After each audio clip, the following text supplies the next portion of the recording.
Oh, sparrows landing by the old harbour light, where the boats come home every cold Friday night. There's a tale on the tide and a song in the foam, and a school at the Fiddling Fox waiting back home.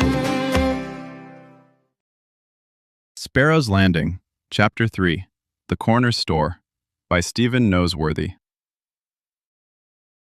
Friday evenings at the Fiddling Fox followed a familiar rhythm. Silas and Simon arrived first. Molly already had their pints waiting. "Food now or wait for Duckweather?" Molly asked. "Wait," said Simon. "Ferry's usually worth the delay." Tonight, he was very late. When the door finally opened, Ferry Duckweather peeled off his coat and dropped heavily into the chair. Silas and Simon exchanged a look. When the door finally opened, Ferry Duckweather peeled off his coat and dropped heavily into the chair. Silas and Simon exchanged a look. "Uh-oh," Simon muttered. "What happened?" Ferry rubbed his face.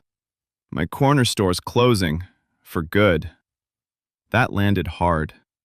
"Susie and John?" asked Silas. Ferry nodded. "Business is down. Power bills are through the roof. $4,000 every 2 months just for electricity." Simon nearly choked on his beer. "That old place?" "Store on the bottom floor, apartment above it. Granddaughter living in the attic helping keep things afloat." Silas shook his head slowly.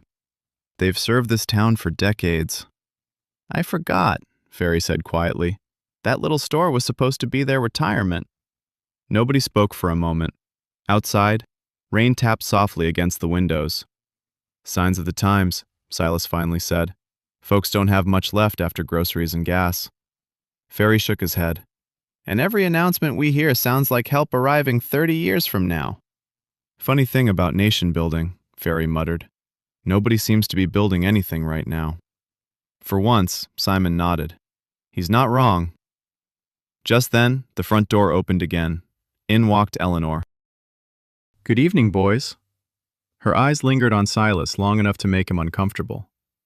She smiled at Molly, started toward her usual table, then changed direction entirely, straight toward them. Eleanor stopped beside Silas. "Silas," she said sweetly, "I'm an old-fashioned girl." Simon grinned immediately. "Oh no," Ferry whispered. Eleanor folded her arms. "So when exactly are you planning to find the nerve to ask me out on a date?" Thank you for visiting Sparrow's Landing. The lights are still on at the Fiddling Fox. The harbor is still listening, and more stories are waiting. Come back soon for the next installment. You can read more chapters at www.stephennoseworthyauthor.com/Sparrow's Landing.